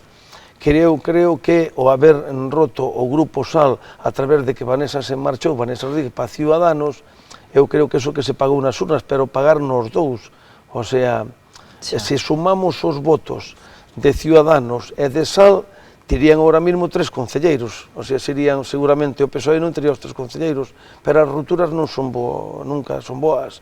E creo que eso que foi o que lle xogou a mala pasada, que seguramente cando firmaron o acordo con nós, por Gonzalo Pito, a mellor non se esperaba a ruptura do grupo como hubo, non? Entonces, máis que fora pola estrategia de firmar co Partido Popular a cesión da alcaldía, todo o que se fixo despois, creo que foi que se romperon dentro do SAL. Agora que falaba vostede de rupturas, voulle preguntar por esa formación que tamén se presentou ás eleccións, liderada por Catalina González, que fora alcaldesa de Sanxenxo polo Partido Popular. Vostedes sorprendeulles que non conseguise representación na campaña electoral? Tiñanlle medo a súa posible irrupción no consistorio? Non, medo para nada, vamos, eso non, bueno, a persona que me conozcan saben que medo ningún, non? Eu teño que dicir unha cousa, que a verdade é que eu non me esperaba que non sacara, polo menos non salir a ela. A verdade é que teño que dicirlo así, a política a veces xoga malas cousas, e sinto porque, ao mesmo tempo, pois eu creo que unha persona que foi alcaldesa pode facer ben ou mal, pero se ti te presentas é porque estás convencida, neste caso, de que como mínimo sacas un, senón para iso non te eu creo que non se esperaba tampouco ela. A verdade é que non entendín o tema moi ben, sabes? É verdade que fomos 8 grupos que nos presentamos, dos cuales 4 collíamos, digamos, votos do centro-dereita e outros 4, digamos, do centro-esquerda. Do centro-esquerda, non? Entón era todo un pouco moi complicado. Que pasa? Que nós tamén é verdade que tivemos un resultado, eu mesmo esperaba ganar, pero eu non dicía, jamás dixen eso nos mítines, e non me esperaba un resultado tan abrumador como tuvemos, teño que dicirlo sinceramente, non ganamos en todas as mesas, temos 35 puntos de diferencia sobre o segundo, o PSOE, por exemplo, ten 3 concelleiros que están collidos case con puntillas, o sea, creo que ten un aí de regalo, teño que dicir así con moito respeto para a non a fervenza, que non quero aquí, que hai que respetar o que dice o cidadano, pero a lei de a veces ten estas cousas, non? Eu quero recordar que sempre todas as eleccións que ganinas por encima do 40%, en cambio non poden gobernar sempre. Claro, eu creo que a lei electoral que hai que cambiala é que debe de primar máis o que dice a ciudadanía, non? Agora, neste caso de Sanxenxo, veuse claramente que a xente quería continuar con estes 2 anos de ilusión, polo menos, e de cambio, de transformación que estamos levando para diante a Sanxenxo. Creo que, ademais, as persoas, eu nunca sabe o que pode pasar, que mañán pode me pasar calquera cousa e non continuar, pero eu teño que dicirvos que a ilusión con que vamos a traballar non solamente eu, senón os 10 compañeros que conformamos o grupo de goberno, Sanxenxo, dentro de 4 anos, eu casi podo dicir que non vai a conocer ni a madre que o pareu, ben dito, no aspecto que é un término coloquial que se utiliza, porque vamos a aplicarnos moi duro, e vai sufrir unha transformación en positivo moi boa e que vai a beneficiar aos veciños, estou convencidísimo deso. Agora lle pregunto por algúns deses proxectos que ten en mente. Quixera antes preguntarlle outra cuestión, porque moitas veces cando se relaciona o seu nome coa palabra urbanismo, pois ponse en dúbida a súa xestión, e moitos incluso proxectan sombras, non, sobre vostede. Viámoslo, por exemplo, aquí no debate do contrastes do Concello de Sanxenxo, no que tamén vostede participou. Como lle sentan este tipo de acusacións? Bueno, a min xa eso, como comprenderán, despois de tantos anos, pois é verdade que é un tema que a min me dá prácticamente xa casi igual. Non me dá igual cando falo da familia, non? Porque é verdade que a familia, pois a veces ten que sufrir cousas contigo por estar un metido en política, é o que máis me doi, digamos, pero me aguanto perfectamente. E a familia, eu creo que agora tamén xa están preparados para calquera cousa, non? O que pasa é que se difamou moito sobre a miña persona, eu teño que dicir que nunca tuve que ir a ningún xulgado a declarar por ningún tema urbanístico. Cando fun ao xulgado foi a veces como persona privada, que son moitos que me están vendo ahora mismo, vas por un xuicio que ten que te levan de testigo por unha cousa, pero nunca tuve un tema de urbanístico para ningún caso. A min falaronse 40.000 historias. No ano 2003 aprobamos o primeiro plan xeral de Sanxenxo, que se fixo nunha sola legislatura. Ese plan aprobouse no mes de febreiro, as eleccións eran en maio, e todos me recomendaban, incluso os dirixentes do meu partido, se estaba loco a aprobar o plan xeral. E dicía, pero por qué? Porque eu tampouco non tiña unha veteranía como político, pensaba como empresario, e dicíame, porque todos aqueles alcaldes que aprobaron o plan xeral ás portas das eleccións perderon as eleccións.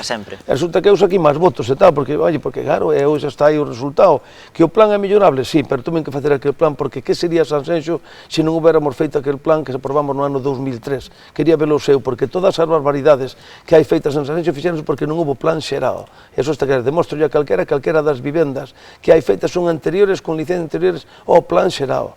E hai moitas barbaridades feitas, pero lamentablemente cousas se poden corrixir e outras non se poden corrixir. Pero, bueno, como digo, pois vai a ser levar o tema así, porque a min nunca falan da miña empresa onde eu nacín, creín empleo, agora pasa lo peor porque tivemos moitos problemas pola crisis que é Hierro Santa Cruz, sempre se fala de outra empresa que é Constru 4, como se eu fora tal, cando aí teño unha parte, bueno, a través da empresa familiar, de capital nesa empresa, pero que non estou nin dirixente nada, fai moitísimos anos, pero eso parece que gusta, sobre todo lle gusta a esquerda, non? Que son os que parece que veñen a arreglar este mundo da esquerda, que nunca se meten en nada. Eu teño aquí ao lado un concello entre Pontevedra e Seixo que é Pollo, e miren ustedes os tempos que leva gobernando Pollo, como está a barbaridade que se fixo na costa de Pollo, por exemplo, aí todo un rachó, gobernando o Bloque, que son tan defensores do urbanismo, non? Entón, xa, para enseñar, xa chega o momento que xa sobre o tema, pero, bueno, a mí o que me interesa e me gusta que esa Asensio triunfe, que siga funcionando así, que os empresarios sigan creando riqueza, que todo funcione mellor, e que non haixa ninguna persona no paro, que lamentablemente temos ahora no Bran menos, que hai outra cousa, que non hai xente para traballar, que me están dicindo algúns restaurantes que non poden abrir porque non hai xente. Bueno, pois hai que traballar nese aspecto todo, e tal, e pagar por salarios para que a xente viva aquí e poda comprar un piso. Avanzaba vostede antes un proxecto que supoño que será capital no vindeiro mandato, o proxecto da fachada marítima de Portonovo, con esa reforma do porto. É un proxecto moi ambicioso, de 20 millóns de euros. Non sei como irá, se comezará polo menos neste mandato, se irá por fases, un poquinho como está ese proxecto, se xa se comezou a desenvolver, polo menos. Pois eu vou explicar un tema. Primeiro, é un proxecto que dixen sempre que non é pon a legislatura. Dentro de 4 anos aí pouco vamos a ver, porque todo o que se vai a ver vai a ser papeleo, vamos a ver burocracia. A partir desta legislatura tardarán outros 4 anos máis como mínimo en facer o que é a obra, a gran obra de aí. Eso leva un proceso moi largo, porque hai que facer estudios de impacto ambiental, porque hai que rechear o mar sobre unha zona, pero bueno, todo eso hai que, e non son palabras menores, pero vai ser unha gran transformación, e nós temos moito interés en que a vila de Portonovo pase a ser unha vila mariñeira do tapeo, de disfrutala e tal, de tomar copas tamén, pero non o desmadre que hubo e que pode volver a ver se non facemos outra cousa. Vámoslo facer. Portonovo é un sitio maravilloso e vamos a transformalo de arriba a baixo, e o porto é importante, pero hai outras cousas que temos que facer en Portonovo tamén e que se van a facer. Xa. Bueno, falando de proxectos, temos aí en marcha a humanización da Rúa Progreso, que vai ter que quedar aí paralizada durante uns meses. Non sei se contaban con esta demora nos traballos ou se lle escolleu por sorpresa. Non nos escolleu por sorpresa, o que pasa é que tomamos a decisión, eu falei coa conselleira, con Etel Vázquez, porque resulta de que a obra tiña que estar terminada ahora en xullo, polo tema, porque agora coa nova lei é moi complicado o tema, non? Porque renunciar a empresa que quedou ganadora, pasou a segunda, e perdemos aí un mes e medio maravilloso, porque nós cando sacamos o pliego queríamos que a obra estuvera rematada ao 30 de xuño, o sea, un día destos, non? Como vimos que non iba a poder ser, aí van a xullo tal, decidimos parámola ahora, empezamos outra vez o 9 de setembro, e termino para Navidades, tranquilamente rematase todo ben. Por que se alarga un pouquiño máis no tempo? Porque a calle Progreso nunca se fixera nada, e aí debaixo non quero contar eu nin o que saleu, nin o que sale, nin o que apareceu e tal. É verdade que todo o que as tuberías principales e grandes están postas xa, e, por tanto, o que ven agora, pois, é poñer mobiliario, rematar no tramo central, o tramo das aceras, o alumbrado, e nada, o sea, que non nos preocupa, importante que quede ben. E con eso vai levar acompañados os cambios de tráfico que vamos a facer, que vamos a ver se funcionan ben, que espero que sí, porque hai unha cousa que eu aproveito as cámaras de Canal Rías Baixas para explicar que un paseo marítimo como é o de Silgar non pode ser que este invadido polos coches. Entonces, como temos un parking de coches, un parking público Nauta, no Porto Deportivo, o que temos que facer é dúas maneiras para sacar os coches de que é ou soterrar o tráfico ou poñerlle trabas ao tráfico, vale? E o que tratamos de facer é a segunda parte, porque soterrar agora non podemos facelo, non temos o compromiso, ni non vamos poder levar a cabo así a corto prazo, pero en algún momento habrá que facelo, habrá que soterrar o tráfico en Silgar. Pero ese paseo marítimo, vamos a ver, para disfrutar. Entonces, a mí os expertos me dicen, mira, o que único que tens que facer é poñerlle trabas. É verdad, eu vou, por exemplo, o Concello de Grove, que está ao lado, fai moitos anos, tomaren a decisión de que a calle 14 que se penalizara. Eu vino outro día e gústame como está a calle, pero xa non pasa casi ningún coche por ali, excepto os servicios. Eso fai 20 anos era impensable, que llevas a dicir tal. Pois en Silgar pasou a mismo, hai que acostumbrar ao coche, deixar un pouco máis alexado onde tens que ir. O que temos que buscar son espacios de aparcamentos, como temos agora na calle Progreso, un espacio para 80 coches que temos xusto no centro do pueblo, para que poida aparcar aí máis xente, podes aparcar na calle Progreso. Estamos tratando de ordenar os temas, e cando se toma unha decisión decisión non se toma por un capricho, se toma moi pensada, moi estudiada e para tratar de mellorar. Se non der resultado que non se mellora, oye, pois volvemos ao estado anterior ou movemos outras calles ou que sexa, pero facemos todo coa mellor intención. Sí. Voy a ler un titular publicado en prensa no pasado mes de maio. Condenan o Concello de Sanxenxo a pagar máis de 7 millóns de euros por unha finca aos irmáns Rocafort. Na oposición, en concreto o Bloque Nacionalista Galego, acusaba a vostede de volver ás andadas, dicían daquela. Eu pregúntolle como se vai solucionar todo isto e que custo vai ter para o Concello? O custo ternos que dicir as sentencias, precisamente teño que ir, non sei se eu ben, resulta, teño que ir ao notario a firmar un poder para uns procuradores, porque estamos con recursos vai, recursos ben en todos os tribunales, non? Entonces, a sentencia en ningún caso vai a ser desa cantidad de 7 millóns de euros, creo eu, pero, a ver, é unha zona que é privada, pero que eles instaron a expropiación, porque é unha zona que ten que ser un espacio público verde, unha zona verde pública, bueno. Entonces, había unha sentencia que se iba a pagar no ano 2017, cando eu accedí á alcaldía, o alcalde anterior, Gonzalo Pita, tiña encima da mesa un plan de pagos xa con os propietarios para pagarlle en 4 anos, creo recordar. E dixen, home, pagar o Concello os cartos públicos ten que ser tarde, mal e arrastro, cando é un tema desos, non? Que ti están unha expropiación, porque parecíame unha barbaridade pagar por un espacio donde eles, esa familia, se beneficiou de todos os edificios escolares que se venderon a redonda e que non cederon nada. Pero o curioso é que aparte do espacio aquel público, ainda hai que pagar a calle por onde circulamos todos, como se esa calle fora deles, fora privada. Entón, a pregunta de sentido común que me fago é, como é posible que sea unha calle privada podan che dar unha licencia para facer un edificio? Non pode ser, porque ter un edificio tens que dar a unha vía pública. Entón, hai unha incongruencia con toda, non me gusta como está ese tema, e estamos luchando hasta o final para que o último tribunal que lle corresponda diga, señores, isto é así e teñen que pagar tanto. Por lo tanto, o que estamos facendo é luchar. Pero ainda así, teño que dicirlle aos veciños de Sanxenxo que os cartos todos que se paguen para esa sentencia vanse lle sacar proveito desde ese mismo solar. Porque o que non estou disposto é a pagar un solar para a zona verde que eles se beneficien a non aproveitar no solar. Por lo tanto, se os tribunales nos dicen que hai unha zona que ten que ter edificabilidade, faremos unha modificación puntual do plan e faremos aí pois temas, seguramente, ao mellor hasta viviendas para xóvenes e debaixo servicios para o Concello, como poden ser servicios sociales, a policía local, outro parking, etc. Esa calle rendimiento económico que non estamos dispostos a pagar e nós, as zonas verdes con carto público para que disfruten todos os que están a redonda que non cederon nada. Bueno, estaremos atentos pois a finca da familia Rocafort a ver como acaba a cuestión. Supoño que, como digan os tribunales, para respetar sempre as sentencias judiciales. Supoño que vostede está orgulloso da súa maioría absoluta, evidentemente, e máis aínda tendo en conta que nestas eleccións o Partido Popular, a súa formación, viviu un retroceso xeralizado. Non sei como ve vostede as cousas dentro do Partido Popular. Bueno, eu teño que dicir unha cousa primeiro, perdóneme que digas esta, pero eu creo que me tuven que sentir a noite electoral cando me dan o resultado final, porque pásase mal, cando estás contando e tal, e non tes, pois pasas mal, eu creo que debíme de sentir máis ou menos un pouco, ou casi tamén, como se sinteu Iniesta cando meteu o gol que ganaron a España. Claro que España ganou o Mundial en Sudáfrica, pero teño que dicir, porque esa sensación é imposible transmitila aos demais. O que che pasa polo corpo nese momento, pois é un tema moi grande, e que eu, que son un político pequeniño e tal, lógicamente disfrutino moitísimo, estou moi contento, e polo tanto eso me obliga a ser máis responsable, pero sobre todo máis humilde. Traballador, creo que eso que vai a morrer xa comigo, creo que cando un é traballador desde pequeno hasta que morre, é o sempre, non vas a ser outra cousa. E polo tanto, eso por suposto que vou seguir sendo como sempre, se Dios quere, e Dios me axuda a ter salud e seguir traballando, pero moito máis responsable, se cabe consultado, pero sobre todo moito máis humilde. De feito, me botan en cara co día seguinte das eleccións, ás 7:30 da mañá no Concello, e traballando, eres un cabrón e tal, porque síguenos facendo traballar. Eu non sigo, que non queira seguir o ritmo, que non me siga, eu encontro-me ben así, e disfruto con ese traballo un montón, non te podes imaginar. Bueno, pero pregúntelle, como ven entón as cousas no PP? Ben, no PP? En Sanxenxo? Non, en Sanxenxo non, a nivel global, despois dos resultados En España? Sí.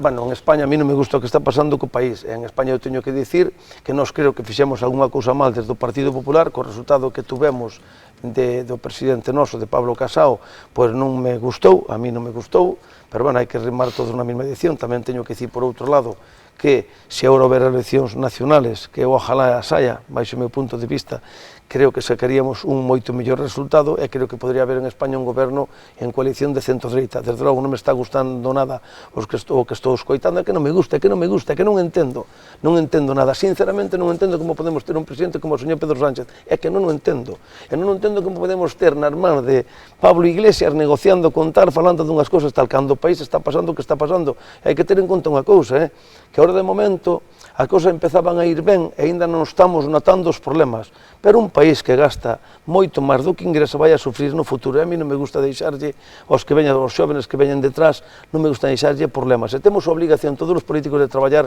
por o ben de todos, e polo tanto, e polo ben noso tamén, porque cando un teña que empezar a cobrar a jubilación, a ver se hai cartos na caixa para tal, porque eu escoto cada barbaridade que non me explico, e cando un goberno do Estado ten que empezar a pagar máis cousas xa polos jubilados, polos parados e por certas cousas, temos un problema grave e hai que resolvelo, e non se resolve sabendo a ver quen é máis listo, quen fai máis aquí ou máis daño alá.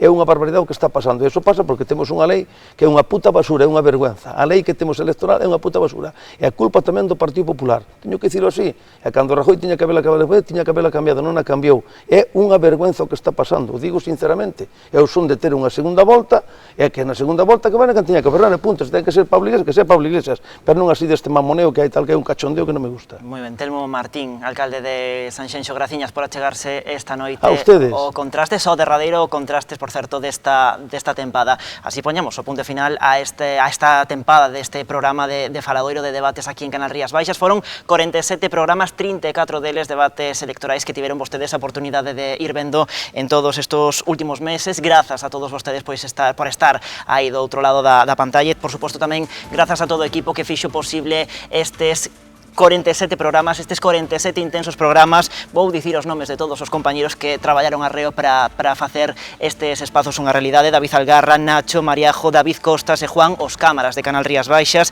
tamén o equipo da unidade móvil, Paco, Manu, Ramón, Martín e Raquel, e tamén a dirección desta casa pois por confiar en min para esta encomende. Por último tamén, grazas ao Concello de Ribadumia pois por acollernos con tanto cariño aquí neste auditorio municipal desta localidade. A vostedes pois dicirlles que o vindeiro 10 de xullo, nas noites dos mércores, non haberá contrastes, pero sí o verán con Silvana Moril. Adeus.